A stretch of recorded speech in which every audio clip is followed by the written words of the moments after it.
1994 July 25 തമിഴ്നാട്ടിലെ കാരക്കുടിയിലാണ് ഐശ്വര്യ റംസായി ജനിക്കുന്നത്. കാരക്കുടിയിലെ ഒരു പ്രാദേശിക സ്കൂളിലാണ് ഐശ്വര്യ ഹൈസ്കൂൾ വിദ്യാഭ്യാസം പൂർത്തിയാക്കിയത്. അതിനുശേഷം തമിഴ്നാട് യൂണിവേഴ്സിറ്റിയിൽ നിന്ന് ബിരുദം നേടി. ഐശ്വര്യയുടെ അമ്മയ്ക്ക് ഐശ്വര്യ ഒരു നടിയാകണമെന്നായിരുന്നു ആഗ്രഹം. എന്നാൽ അത് തന്നിലൂടെ നടന്നു എന്ന് കല്യാണി ഇപ്പോഴും പറയാറുണ്ട്.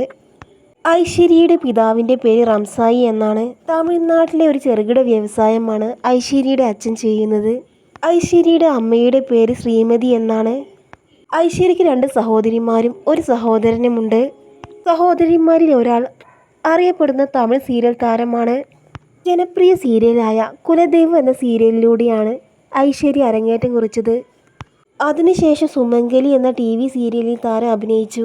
മോഡലിങ്ങിനും അഭിനയത്തിലും ഒരുപോലെ തിളങ്ങി നിന്ന ഐശ്വര്യ മൗനരാഗം എന്ന സീരിയലിലൂടെ മിനി സ്ക്രീൻ പ്രേക്ഷകർക്കിടയിൽ വലിയൊരു സ്ഥാനം നേടാൻ സാധിച്ചു. കുടുംബ പ്രേക്ഷകർക്കിടയിൽ ഏറെ പ്രിയങ്കരിയാണ് കല്യാണി എന്ന്. കല്യാണിയുടെ ദുഃഖപൂർണമായ ജീവിതവും കല്യാണിയുടെ നല്ല മനസ്സും പ്രേക്ഷകരെ ഏറെ സ്വാധീനിച്ചു. തമിഴ്നാട്ടിൽ നിന്ന് കേരളത്തിലെത്തിയാണ് ഐശ്വര്യ മൗനരാഗം എന്ന സീരിയൽ അഭിനയിക്കുന്നത്. സുമംഗലി എന്ന പരമ്പരയിലും ശ്രദ്ധേയമായ വേഷം ചെയ്യാൻ ഐശ്വര്യയ്ക്ക് സാധിച്ചു. മലയാളം ഒട്ടും വശമില്ലാത്ത ഐശ്വര്യയ്ക്ക് മൗനരാഗം പരമ്പരയിൽ സംസാരശേഷിയില്ലാത്ത ഒരു കഥാപാത്രമായിരുന്നു. ആയതുകൊണ്ട് തന്നെ ഡയലോഗ് കൊണ്ട് ഒരു ബുദ്ധിമുട്ടും ഐശ്വര്യയ്ക്ക് ഉണ്ടായിരുന്നില്ല. എങ്കിലും മലയാളം പഠിക്കാൻ വേണ്ടി ശ്രമിക്കുകയാണ് താരം ഇപ്പോൾ. സ്കൂളിൽ പഠിക്കുന്ന സമയത്താണ് ഐശ്വര്യ റംസായി അഭിനയ രംഗത്തേക്ക് വരുന്നത്. പിന്നീട് ഐശ്വര്യയ്ക്ക് പഠനം പാതി വഴിയിൽ ഉപേക്ഷിക്കേണ്ടി വന്നു. അഭിനയത്തേക്കാൾ ഐശ്വര്യയ്ക്ക് ആഗ്രഹമുണ്ടായിരുന്നത് ഒരു ഷെഫ് ആകണമെന്നായിരുന്നു.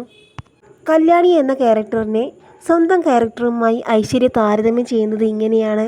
കല്യാണി ശരിക്കും സഹനശക്തിയും ക്ഷമയുമുള്ള കഥാപാത്രമാണ്. എന്നാൽ തനിക്കും ആരെയും ബുദ്ധിമുട്ടിക്കരുതെന്നും എല്ലാവർക്കും സഹായം ചെയ്യുക എന്ന മനസ്ഥിതിയാണെന്നും ഐശ്വര്യ പറയുന്നു. പ്രണയത്തെക്കുറിച്ച് ഐശ്വര്യയുടെ കാഴ്ചപ്പാട് ഇങ്ങനെയാണ്. പ്രണയം ശരിക്കും നല്ലൊരു വികാരമാണ്. പഠിക്കുന്ന സമയത്ത് ഷൂട്ടിങ്ങും മറ്റുമായി പ്രണയിക്കാൻ സമയമുണ്ടായിട്ടില്ല. മൗനരാഗം എന്ന പരമ്പരയിൽ നായിക പ്രാധാന്യമുള്ളൊരു കഥാപാത്രമാണ് ഐശ്വര്യയ്ക്ക് ലഭിച്ചത്. അതോടുകൂടി തന്നെ മിനി സ്ക്രീൻ പ്രേക്ഷകർക്കിടയിൽ വലിയൊരു സ്ഥാനം നേടാൻ ഐശ്വര്യയ്ക്ക് സാധിച്ചു. കല്യാണിയുടെയും കിരണിൻ്റെയും കോംബോ ആരാധകർക്കെല്ലാം വലിയ ഇഷ്ടമാണ്.